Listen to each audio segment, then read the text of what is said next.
لکھیے مولانا، مبتدا خبر میں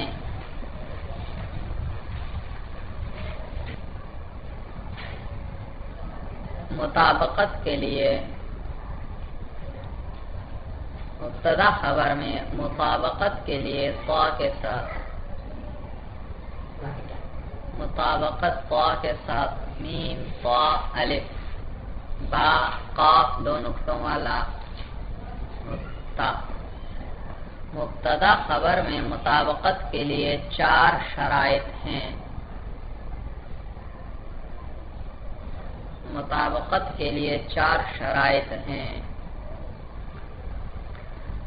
شرط اول، شرط اول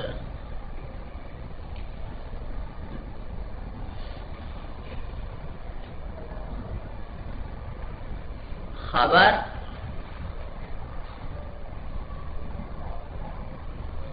مشتق کا صیغہ ہو، خبر مشتق کا صیغہ ہو۔ بھائی مشتقات جانتے ہیں یا نہیں جانتے آپ لوگ؟ اس میں فاعل ہے ضارب وغیرہ، اس میں مفعول ہے مضروب وغیرہ، صفت مشبہ ہے ظریف کریم شریف وغیرہ، اس میں تفصیل ہے اضرب انصر،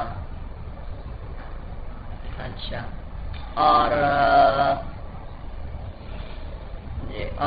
ظرف وغیرہ ہیں بھائی، اس میں اعلیٰ وغیرہ۔ جی نمبر 1 کیا لکھی شرط بھائی؟ لہذا الکلمۃ لفظ کا اعتراض ختم ہوا، لہذا الکلمۃ لفظ کا اعتراض ختم ہوا۔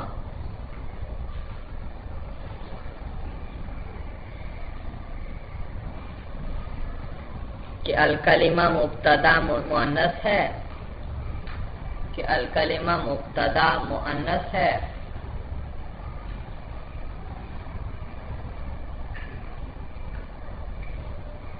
اور لفظ جو خبر ہے، لفظ خبر مذکر ہے، اور لفظ خبر مذکر ہے۔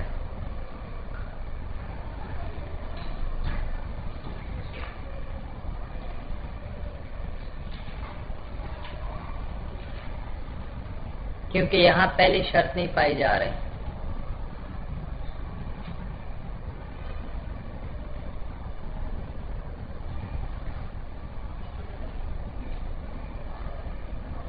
کیونکہ لفظ مشتق نہیں بلکہ مصدر ہے۔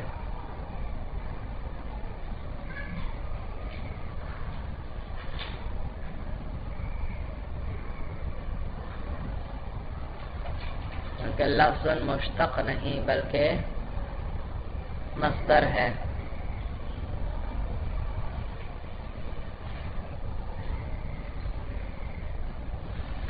شرط ثانی،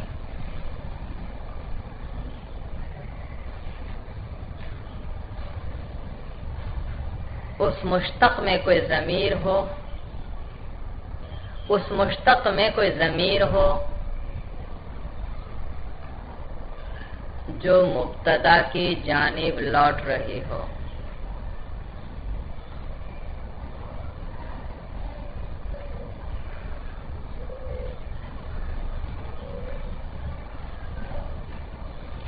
اس میں کوئی ضمیر ہو جو مبتدا کی جانب لوٹ رہی ہو،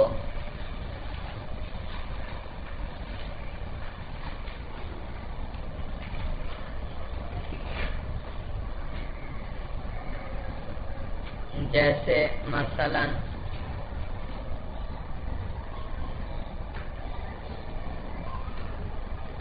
زینب قائمۃ،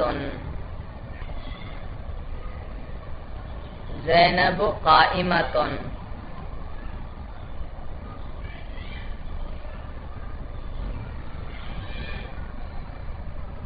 ترکیب اس کی آپ کو آ رہی ہے بھائی؟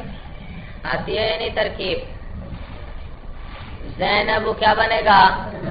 مبتدا، اور قائمتن ہاں خبر ہے اس کی، اور قائمہ کا صیغہ یہ کیا کون سا ہے؟ مشتق کا ہے. اس میں فاعل ہے تو اس میں فاعل کیا ہوتا ہے؟ مشتق ہوتا ہے. تو پہلی شرط پائی گئی کہ خبر کیا ہو؟ مشتق کا صیغہ. دوسری شرط کیا تھی؟ اس مشتق میں کیا ہو؟ کوئی ضمیر ہو جو کس کی طرف لوٹے؟ مبتدا کی طرف. تو قائمتن کے اندر بھی ایک ضمیر ہے، یا ضمیر جو اس کا فاعل ہے. قائمہ خود کیا ہے؟ اسم فاعل، اور اسم فاعل کے لیے کیا چاہیے ہوتا ہے؟ فاعل. وہ اس کے اندر یا ضمیر ہے جو کس کو لوٹ رہی ہے؟ زینب کو. تو دوسری شرط بھی پائی گئی. اب مطابقت ضروری ہوئی. تو زینب مؤنث ہے تو قائمتن بھی کیا ہے؟ مؤنث ہے. بھائی دیکھو، جیسے فعل معروف کے لیے فاعل چاہیے، ضربہ کے لیے کیا چاہیے؟ فاعل. اور وہ اس کے اندر کیا ہوگی؟ ضربہ میں کیا ہے؟ وہ ضمیر ہے. تو فعل معروف کے لیے فاعل چاہیے. آپ نے پڑھا ہے فعل کبھی فاعل کے بغیر نہیں آ سکتا. اسی طرح فعل مجہول کے لیے نائب فاعل چاہیے. ضربہ کے اندر کیا ہے؟ ہوا ضمیر نائب. جی دوبارہ دہرائیں، فعل معروف کے لیے کیا چاہیے؟ فاعل. اور فعل مجہول کے لیے کیا چاہیے؟ نائب فاعل چاہیے. اور وہ اس کے اندر کیا ہوگی؟ ہوا ضمیر ہوگی. لیکن کبھی کبھار ضمیر اس میں نہیں ہوتی جبکہ فاعل آگے خود آ جائے. اب میں کہتا ہوں ضربہ زیدن، زید نے پٹائی کی. اب آپ مجھے بتائیے ضربہ کے اندر ضمیر ہے؟ اب نہیں ہے، کیونکہ آگے اس کا فاعل خود آ رہا ہے اس میں ظاہر. تو فاعل تو اس کے لیے ہمیں ہر حال میں چاہیے تھا. وہ فاعل یا تو اس کے اندر ضمیر ہوگی یا آگے کیا آئے گا؟ اس میں ظاہر آ جائے گا. فاعل ہمیں ہر حال میں چاہیے، چاہے وہ ضمیر کی صورت میں آئے چاہے وہ اس میں ظاہر کی صورت میں آئے. اسی طرح فعل مجہول کے لیے ہمیں نائب فاعل چاہیے ہر حال میں، چاہے وہ اس کے اندر ضمیر ہو چاہے آگے اس میں ظاہر آ جائے. ضربہ اس کے اندر کیا ہے؟ ہوا.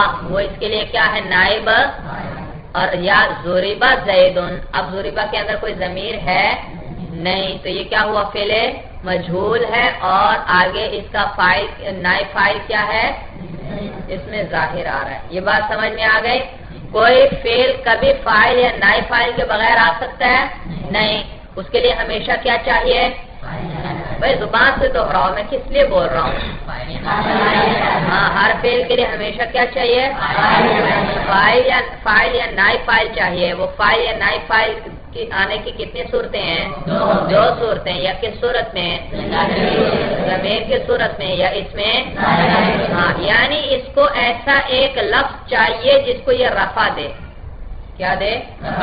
کہ فاعل اور نائب فاعل کیا ہوتے ہیں؟ مرفوع ہوتے ہیں. تو جیسے فعل معروف فاعل چاہتا ہے اور فعل مجہول نائب فاعل چاہتا ہے، اسی طرح یاد رکھو اس میں فاعل کا جو صیغہ ہے وہ بھی ہمیشہ فاعل کو چاہتا ہے، اور اس میں مفعول کا صیغہ ہمیشہ کس کو چاہتا ہے؟ نائب فاعل کو چاہتا ہے. تو ضاربن آپ جب بھی کہیں گے اس کے اندر ہمیشہ کیا ہوگی؟ ضمیر. وہ اس کا کیا بنے گی؟ ہاں، فاعل بنے گی. تو ضاربن یہ نہیں ہو سکتا اس میں فاعل تو آ جائے اور اس کا فاعل، جیسے یہ نہیں ہو سکتا کہ فعل تو آ جائے لیکن اس کا فاعل یا نائب فاعل. اسی طرح اس میں فاعل بھی بغیر فاعل کے نہیں. ہاں، وہ آپ کو نظر نہیں آئے گا عبارت میں اکثر، کیونکہ اسی کے اندر ضمیر ہے. ضاربن کے اندر کیا ہے؟ وہ ضمیر ہے. وہ کیا ہے؟ اس کا فاعل. اور مضروبن کے اندر اس کا نائب فاعل ہے اور وہ کیا ہے؟ ہوا ضمیر. بھائی کیا ہے؟ ضمیر. یہ بات سمجھ میں آ گئی؟ لیکن آپ نے پڑھا تھا کبھی کبھی ضربہ کے اندر ضمیر نہیں ہوتی. کب؟ جب آگے اس کا فاعل کیا آ جائے؟ اس میں ظاہر. مضروبن کے اندر کبھی ضمیر نہیں ہوتی. کب؟ جبکہ اس کا نائب فاعل آگے. اسی طرح ضاربن کبھی فاعل اس میں ظاہر آ جاتا ہے، مضروبن کا نائب فاعل بھی کبھی کبھی کیا آ جاتا ہے اس میں، پھر اس صورت میں ان میں ضمیر نہیں ہوگی، کیونکہ نائب فاعل، ان کو نائب فاعل یا فاعل چاہیے تھا، چاہے وہ ضمیر کی صورت میں آئے چاہے۔ اب مثلا میں کہتا ہوں زیدن ضاربن، ترکیب کیا کریں گے، زیدن مرفوع لفظاً، زیدن مبتدا اور ضاربن صیغہ اس میں، یہ نہیں کہنا ضاربن خبر، یہ تو مختصر ترکیب کرتے ہیں بھائی کہ آپ کو پتا ہے ہر چیز کا، پھر کریں گے یہ ترکیب۔ اب تو ترکیب پوری سیکھنے کے لیے پوری کریں گے۔ ضاربن صیغہ، اس کے اندر ہوا ضمیر، اس کا فاعل جو کس کو لوٹ رہی ہے، زید کو لوٹ رہی ہے۔ تو دیکھو دو شرطیں تھیں، پہلی دونوں پائی گئیں۔ خبر کیا ہے، ضاربن، ہم نے کیا شرط لگائی تھی، خبر کو کیا ہونا چاہیے، مشتق، اور ضاربن کیا ہے، مشتق ہے۔ دوسری شرط کیا تھی، اس کے اندر کوئی ضمیر ہو جو کس کو لوٹے، مبتدا کو، اور ضاربن میں بھی کیا ہے، ایک ضمیر ہے جو کس کو لوٹ رہی ہے، زید کو لوٹ رہی ہے۔ تو دونوں شرطیں پائی گئیں۔ اب خبر، مبتدا خبر میں کیا ضروری ہے، مطابقت۔ تو زید مذکر تھا، ضاربن بھی کیا ہے، مذکر ہے۔ زید مفرد تھا تو ضاربن بھی کیا ہے، مفرد ہے۔ مطابقت آئی یا نہیں آئی مولانا؟ اب اگر میں کہتا ہوں زیدن ضاربتن، آپ فوراً کیا کہیں گے، ترکیب صحیح نہیں، اس لیے کہ خبر مشتق کا صیغہ ہے اور خبر میں کیا ہے، اس میں ضمیر بھی ہے اور وہ کس کو لوٹ رہی ہے، مبتدا کو۔ تو اب اگر آپ ضاربتن لائیں گے تو ضاربتن میں کون سی ضمیر ہے، ہیا نکالیں گے، اور ہیا زید کو راجع ہو سکتی ہے، نہیں ہو سکتی۔ تو مبتدا خبر میں تو مطابقت ضروری تھی، یہ تو آپ ضمیر غلط ضمیر لوٹا رہے ہیں بھائی، لہذا اب اس کو ضاربتن کو پھر کس سے بدلیں، ضاربن سے، تو اب عبارت ٹھیک ہو جائے گی۔ یہ بات سمجھ میں آ گئی؟ لیکن کبھی کبھی ان کا فاعل آگے ظاہر خود آ جاتا ہے یا نائب فاعل، تو پھر ضمیر نہیں ہوتی۔ مثلا میں کہتا ہوں زیدن ضاربن ابوہ، زیدن ضاربن ابوہ۔ اب ترکیب کیسے ہوگی، زیدن مبتدا، ضاربن صیغہ اس میں، اور اس میں فاعل کیا چاہتا ہے، فاعل، اور آگے ابوہ، یہ اس کے لیے کیا آ رہا ہے، اب اس کے اندر ضمیر نہیں، تو ابو اسماء ستہ مکبرہ میں سے ہے، اس کا رفع کس کے ساتھ آتا ہے، واو کے ساتھ، آ رہا ہے یا نہیں آ رہا، تو یہ مرفوع ہے۔ اب اگر آپ سے کوئی پوچھے اس ابو کو رفع کس نے دیا، آپ فوراً کیا کہیں گے، اس میں فاعل نے دیا، کس نے دیا، یہ اس کا فاعل ہے، اور فاعل کیا ہوتا ہے، مرفوع، لہذا ابو بھی کیا ہے، مرفوع۔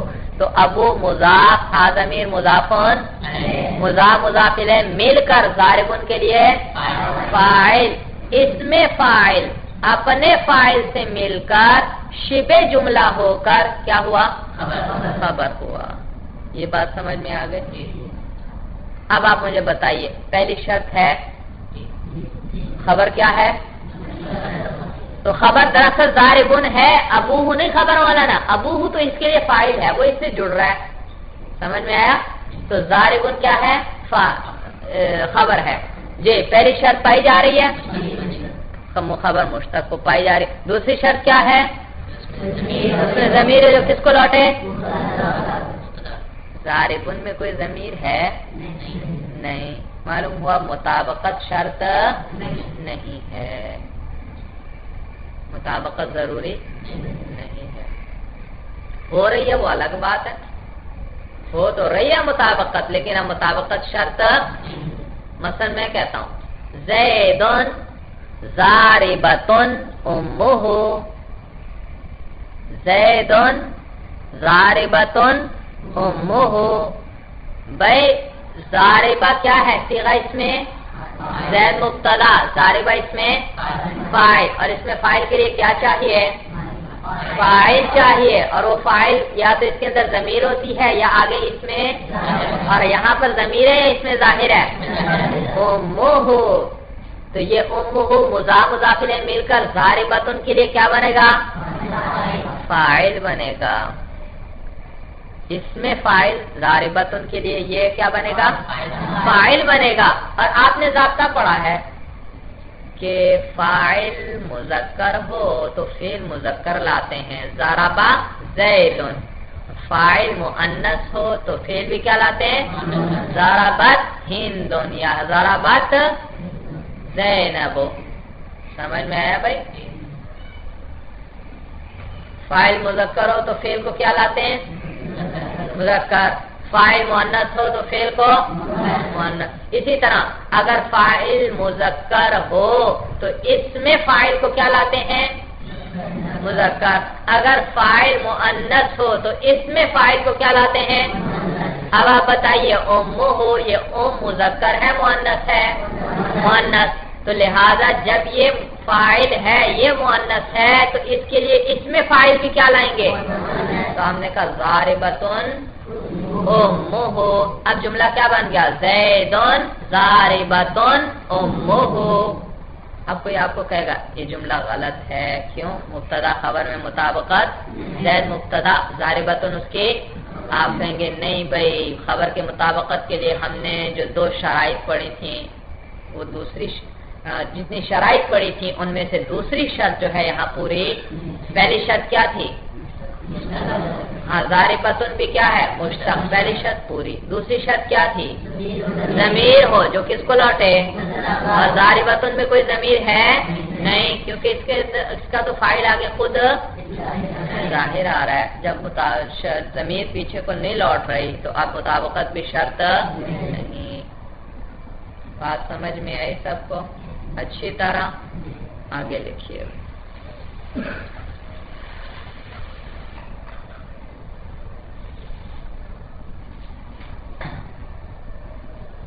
یہ مثال ویسے لکھ لیجئے، تقریر آپ کو یاد رہے گی انشاءاللہ۔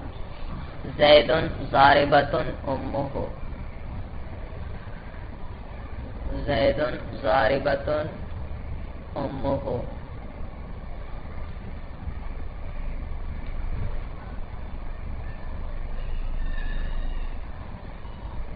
اچھا، شرط ثالث،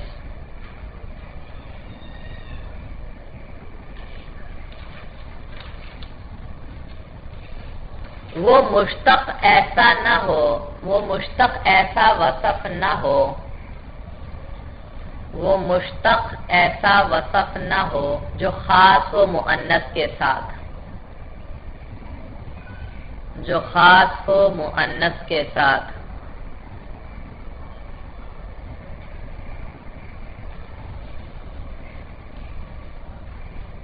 یہ تیسری شرط ہے بھائی۔ پہلی شرط کیا؟ خبر کیا ہو؟ مشتق۔ ثانی کیا ہے؟ اس کے اندر کوئی ضمیر ہو جو مبتدا۔ تیسری شرط کیا؟ کہ ایسا وصف نہ ہو جو کس کے ساتھ خاص ہو؟ مثلا میں کہتا ہوں الامرأۃ طالق، وہ عورت کیا ہے؟ طلاق والی ہے۔ وہ عورت کیا ہے؟ آپ فوراً اشکال کرتے ہیں، الامرأۃ تو مؤنث ہے، طالق تو آپ مذکر لے کر آئے بھائی۔ میں کہوں گا بھائی مبتدا خبر میں مطابقت کے لیے 4 شرائط ہم نے پڑھی تھی، تیسری شرط نہیں پائی جا رہی یہاں۔ پہلی بھی ہے، یہ طالقن کیا ہے؟ مشتق ہے۔ دوسری بھی شرط ہے، اس کے اندر ایک ضمیر ہے جو کیونکہ اس میں فاعل ہے تو اس کی ضمیر کس کی طرف لوٹ رہی ہے؟ مبتدا کی طرف۔ لیکن تیسری شرط میں نے کیا لکھوائی آپ کو کہ خبر ایسا وصف نہ ہو، ایسا وہ مشتق ایسا وصف نہ ہو جو خاص ہو کس کے ساتھ؟ بس بتائیے، طلاق والی عورت ہوتی ہے یا مرد ہوتا ہے؟ کوئی مرد دیکھا طلاق والا بھائی جس کو طلاق ہوئی ہو؟ نہیں بھائی، طلاق عورت ہی۔ یہ وصف خاص مؤنث کے ساتھ، جب خاص ہے تو اب تا کے ذریعے مذکر مؤنث میں فرق کرنے کی ضرورت نہیں، کیونکہ یہاں مذکر کا شبہ ہی نہیں ہے، یہ وصف خاص ہی مؤنث کے لیے ساتھ ہے، لہذا اب بھی مطابقت ضروری نہیں۔ تو الامرأۃ طالق کا اعتراض ختم ہوا۔ الامرأۃ طالق، تو الامرأۃ طالق اور الامرأۃ حامل کا اعتراض ختم ہوا۔ تو الامرأۃ طالق والامرأۃ حامل کا اعتراض ختم ہوا.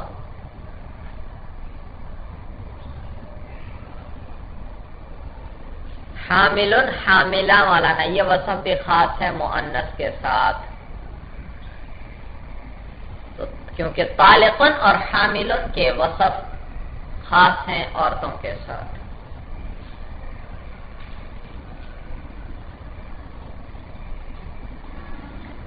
طالق اور حامل کے اوصاف خاص ہیں عورتوں کے ساتھ.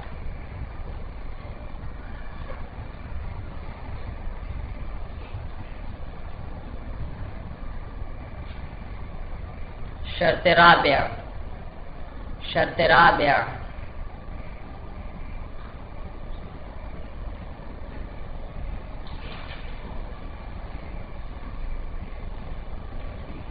وہ مشتق ایسا نہ ہو، وہ مشتق ایسا صیغہ نہ ہو، وہ مشتق ایسا صیغہ نہ ہو جو مذکر اور مؤنث کے لیے یکساں رہتا ہو، وہ مذکر اور مؤنث کے لیے یکساں رہتا ہو.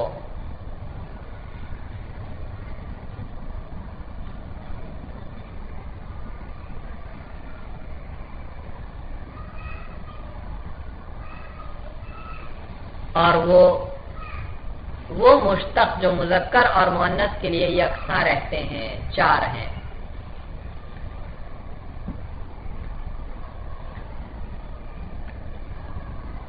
وہ مشتق جو مذکر اور مؤنث کے لیے یکساں رہتے ہیں چار ہیں.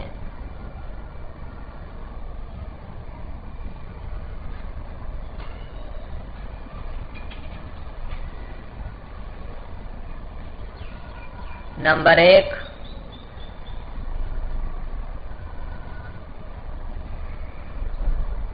وہ فاعل جو بمعنی مفعول کے ہو. نمبر 1 وہ فاعل جو بمعنی مفعول کے ہو.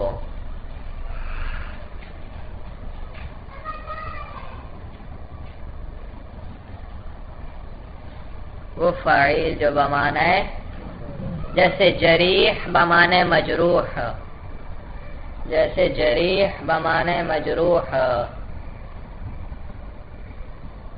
یعنی جریح جیم را یا اور حا بمعنی مجروح یعنی زخمی.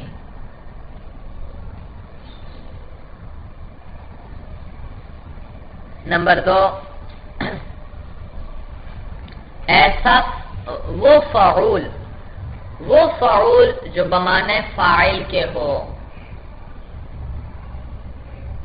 وہ فعول جو بمعنی فاعل کے ہو. نمبر 2 وہ فعول جو بمعنی فاعل کے ہو، جیسے صبور بمعنی صابر، جیسے صبور بمعنی صابر یعنی صبر کرنے والا، یعنی صبر کرنے والا. نمبر 3 مبالغے کا صیغہ،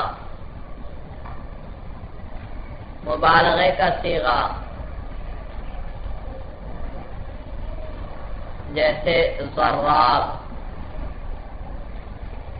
جیسے ضراب. ضارب بھائی ضارب پٹائی کرنے والا، اسی میں مبالغہ کر لو ضراب ضاد کے ساتھ.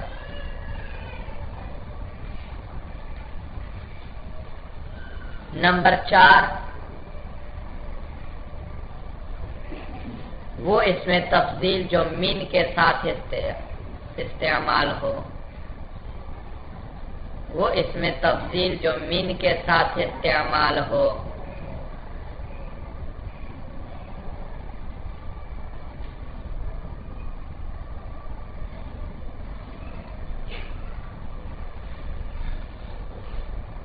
بس مولانا یہ 4 ہے. چوتھی شرط کیا لکھی آپ نے؟ وہ ایسا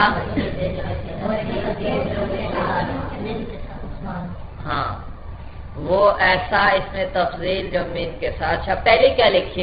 یہ نہیں، یہ چوتھی شرط پوچھ رہا ہوں. شرط بھائی چوتھی. ہاں بعض مشتقات ایسے ہیں مذکر کے لیے بھی جیسا آتا ہے ویسا ہی مؤنث کے لیے بھی آتا ہے، اور وہ 4 ہیں مولانا، میں نے آپ کو لکھوا دیے. پہلا کیا ہے؟ فاعل جو بمانے مفعول کے ہو مولانا، جیسے جریح بمانے زخمی کے. آپ کہتے ہیں عربی میں الامرأۃ جریح، الرجل جریح، مذکر کے لیے بھی جریح، مؤنث کے لیے بھی، کیونکہ یہ فاعل ہے اور بمانے مفعول مجرور کے ہے. اور عربی کا ضابطہ ہے کہ جو فاعل بمانے مفعول کے ہو اس کو آپ نے بدلنا نہیں، مذکر کے لیے بھی ویسے ہی اور مؤنث کے لیے بھی ویسے. آپ کو یہ آپ پہ اشکال کرتا ہے الامرأۃ جریح، یہ تو مبتدا خبر مطابقت نہیں ہے. آپ فوراً کیا کہیں گے؟ یہاں پر چوتھی شرط نہیں، چوتھی شرط نہیں. پہلی شرط بھی ہے مشتق کا صیغہ ہے، دوسری شرط بھی ہے اس میں ایک ضمیر بھی ہے جو کس کی طرف لوٹ رہی ہے؟ مبتدا کی طرف. یاد رکھو اس میں فاعل میں بھی ضمیر ہوتی ہے، اس میں مفعول میں بھی ضمیر ہوتی ہے، صفت مشبہ اس کے اندر بھی ضمیر ہوتی ہے، اور اس میں تفضیل میں بھی ضمیر ہوتی ہے. کن میں؟ اس میں فاعل، اس میں مفعول، صفت مشبہ اور اس میں تفضیل. یاد رہیں گے یا نہیں رہیں گے بھائی؟ جی. تو یہ جریح شریف ہے مولانا، شریف وزن پر ہے.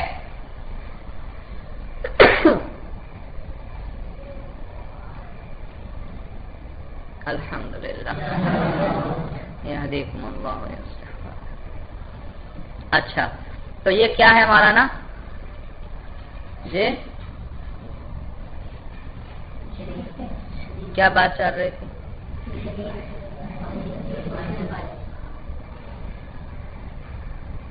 ہاں شریف کی بات چل. جریح بروزن شریف کے ہے، کریم کے ہے، اور وہ کیا ہے مولانا؟ صفت مشبہ ہے، صفت مشبہ.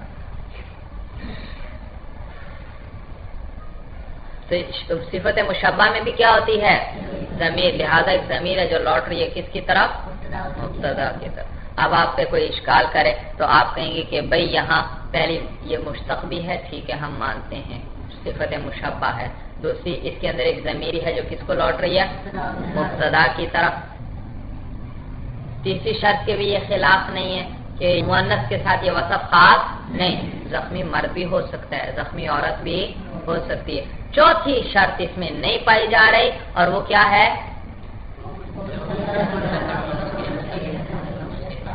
یکساں. یہ ایسا صیغہ ہے جو مذکر اور مؤنث دونوں کے لیے کیا ہوتا ہے؟ کیونکہ وہ 4 ہی صیغے ہیں اور ان میں سے ایک کیا ہے؟ فاعل بمانے، اور یہ بھی جریح بمانے. تو الرجل جریح، الامرأۃ جریح کہیں گے. دوسرا وہ کون سا صیغہ ہے بھائی؟ فاعل بمانے فاعل کے. جیسے صبور مولانا، جب میں کہتا ہوں الرجل صبور، مرد کیا ہے؟ وہ مرد صبر کرنے والا ہے. الامرأۃ صبور، وہ عورت کیا ہے؟ صبر کرنے والی ہے. آپ کو کوئی اشکال کرتا ہے کہ یہاں تو مبتدا خبر مطابقت نہیں، الامرأہ مؤنث ہے اور صبور کیا ہے؟ مذکر. آپ کیا کہیں گے کہ یہاں چوتھی شرط نہیں پائی جا رہی کیونکہ یہ کیا ہے؟ فاعل بمانے فاعل کے ہے، اور وہ فاعل جب بمانے فاعل کے ہو وہاں مذکر مؤنث دونوں کے لیے کیا ہے؟ دونوں یکساں رہتا ہے. یہ تیسرا کیا ہے؟ ضراب. بھائی مبالغے کا صیغہ بھی مذکر مؤنث کے لیے یکساں رہتا ہے. آپ کہتے ہیں الرجل ضراب، وہ آدمی بہت پٹائی کرنے والا ہے. الامرأۃ ضراب، وہ عورت اس کی جو ہے اس کی وہ عورت اس کی بہت زیادہ کیا ہے؟ پٹائی کرنے والی ہے. کوئی نہ کوئی تو ایسی بھی آئے گی پٹائی کرے گی. تو وہ عورت بہت پٹائی کرنے والی ہے. تو اب ضراب فوراً کی اشکال ہوتا ہے بھائی. ضراب الامرأۃ مؤنث ہے مبتدا، اور ضراب تو کیا ہے؟ خبر ہے، مطابقت نہیں ہے بظاہر. آپ کیا کہیں گے؟ چوتھی شرط نہیں. ہم نے کہا تھا ایسا صیغہ نہ ہو جو کیا ہو؟ مذکر مؤنث کے لیے. یہ تو ایسا صیغہ ہے. جو مذکر اور مؤنث کے لیے کیا رہتا ہے؟ یکساں رہتا ہے۔ چوتھی صورت کیا تھی؟ اس میں تفضیل مین کے ساتھ، بھائی اس میں تفضیل کے کتنے طریقے ہیں استعمال کے؟ 3 طریقے ہیں، الف لام کے ساتھ، مین کے ساتھ اور اضافت کے ساتھ۔ یاد رکھو اس میں تفصیل جب مین کے ساتھ آ رہا ہو تو مبتدا تو وہ مذکر کے لیے بھی اسی طرح رہتا ہے، مؤنث کے لیے بھی، اس میں کوئی تبدیلی نہیں آیا کرتی مولانا۔ میں مثلا میں کہتا ہوں الرجل اکبر منک، وہ آدمی تم سے بڑا ہے، پھر میں کہتا ہوں الامرأۃ اکبر منک، وہ عورت تجھ سے بڑی ہے، الامرأۃ اکبر منک، آپ فوراً اشکال کریں گے الامرأۃ مؤنث ہے اور اکبر تو کیا ہے؟ اس میں تفضیل مذکر کا صیغہ ہے، کیا ہونا چاہیے؟ کبرا ہونا چاہیے تھا۔ آپ نے اذان پڑھی ہے یا نہیں بھائی؟ والمؤنث منہ کبرا بنے گا، ضربا، تو یہ تو کبرا ہونا چاہیے تھا۔ آپ کیا جواب دیں گے؟ کوئی یہ اشکال کرے کہ یہ اکبر کس کے ساتھ آ رہا ہے؟ مین آ رہا ہے یا نہیں آگے؟ اور وہ اس میں تفضیل جو مین کے ساتھ استعمال ہو، وہ مذکر ہو، مؤنث ہو، مفرد ہو، تثنیہ ہو، جمع ہو، سب کے لیے اکبر ہی رہے گا، اس میں کوئی تبدیلی نہیں آئے گی۔ تو لہذا اشکال ختم ہوا۔ الصلاۃ خیر من النوم، الصلاۃ کیا ہے؟ مؤنث ہے اور خیر تو مذکر ہے، تو دونوں میں مطابقت نہیں۔ آپ کیا جواب دیں گے؟ کہ اس میں تفضیل مین کے ساتھ آ رہا ہے اور وہ اس میں تفضیل جو مین کے ساتھ ہے وہ مذکر اور مؤنث دونوں کے لیے یکساں رہتا ہے۔ یہ باتیں سب کو سمجھ میں آ گئی؟ چلیے جی، ھذا ھو المرام، واللہ اعلم بحقیقت الکلام۔